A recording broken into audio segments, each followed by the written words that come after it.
রিয়াজ রায়হান আছেন নোয়াখালীতে। রিয়াজ, আপনি আমাদেরকে সকাল থেকে দেখাচ্ছিলেন নোয়াখালী, লক্ষ্মীপুর, কুমিল্লা, ব্রাহ্মণবাড়িয়া এই জোনে তো খুব বেশি খারাপ অবস্থা, এবং এখান থেকে দেখেই মনে হচ্ছে পানির পরিমাণ বাড়ছে, অর্থাৎ বানভাসীদের দুর্ভোগ বাড়ছে।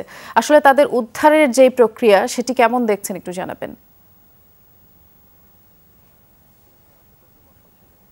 দুর্দান্ত সব উপাদানে তৈরি ঝাঁঝালো স্বাদের প্রাণ ঝালমুড়ি। এই ঝাঁজ সেই ঝাঁজ। এখন কিছুটা কমেছে যদিও, তবে কমার কোনো লক্ষণ নেই। আমি যেখানে রয়েছি এটি এই কারণে এসেছি যে সকাল থেকে আমরা ছিলাম নিম্নাঞ্চলে, এবং এইটি অপেক্ষাকৃত কোম্পানিগঞ্জ এলাকায়, এবং অপেক্ষাকৃত সেটি উঁচু অঞ্চল। উঁচু অঞ্চলের অবস্থা হচ্ছে এই, অর্থাৎ এখানেও যে একতলা বাড়িগুলো রয়েছে বা টিনের যে ঘরগুলো রয়েছে সেই ঘরগুলোতে হাঁটু পানি। তার মানে আপনি নিশ্চয়ই আজ করতে পারছেন যে যদি উঁচু এলাকাতে এই হাঁটু পানি হয় এবং ঘরের ভিতরে পানি প্রবেশ করে, তাহলে নিম্নাঞ্চল যেগুলো রয়েছে, অর্থাৎ যারা ধানি জমিতে যারা ঘরবাড়ি করেছে বা মূল সড়কের পাশে যাদের ঘরবাড়ি নেই, তাদের যে কি অবস্থা সেটি বুঝতে পারছেন। গবাদি পশু যেগুলো রয়েছে বা গৃহপালিত পশু যেগুলো রয়েছে, সেই পশু পাখিগুলোর ঘরগুলো একেবারে ভেসে গেছে, রান্নাঘর ভেসে গেছে, এবং যে ঘরের যে বাসস্থান, আমরা একটু বাসস্থানের দিকে যদি দেখাই, যে এই যে একটি ঘরটি রয়েছে, এই ঘরের ভিতরে একেবারে পানি।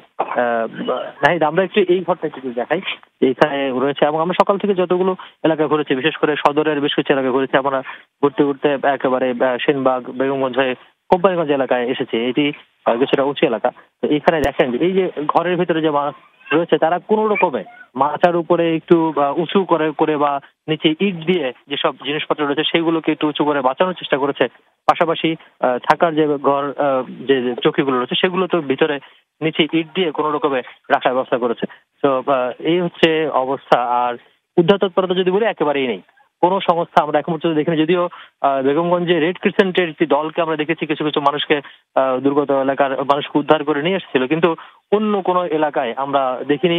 এবং তাদের একটি অভিযোগ যে এখন পর্যন্ত কোনো সংস্থা থেকে তাদের উদ্ধার করার জন্য, দুর্গত মানুষ যারা রয়েছে তাদেরকে উদ্ধার করার জন্য, পাশাপাশি তাদের যে ত্রাণ সহযোগিতার দরকার, আশ্রয় কেন্দ্র থেকে শুরু করে বিভিন্ন বাসাবাড়িতে, বিভিন্ন ঘর বাড়িতে যেগুলো আটকা পড়েছে যারা, তাদের যে আসলে ত্রাণের যে ব্যবস্থা, সেই ত্রাণের ব্যবস্থা এখন পর্যন্ত করা হয়নি। যেহেতু রান্নার ব্যবস্থাটা নষ্ট হয়ে গেছে, সুতরাং তাদেরকে খাবার যোগান দেওয়াটা এখন সবচেয়ে বড় চ্যালেঞ্জ। আর আশ্রয়কেন্দ্রতে মানুষের ভিড় বাড়ছে, প্রতিটি স্কুলকে আশ্রয়কেন্দ্র হিসেবে ঘোষণা করা হয়েছে। পাশাপাশি আমরা দেখেছি যে যেসব স্কুলগুলোতে আশ্রয়কেন্দ্র ঘোষণা করা হয়েছে,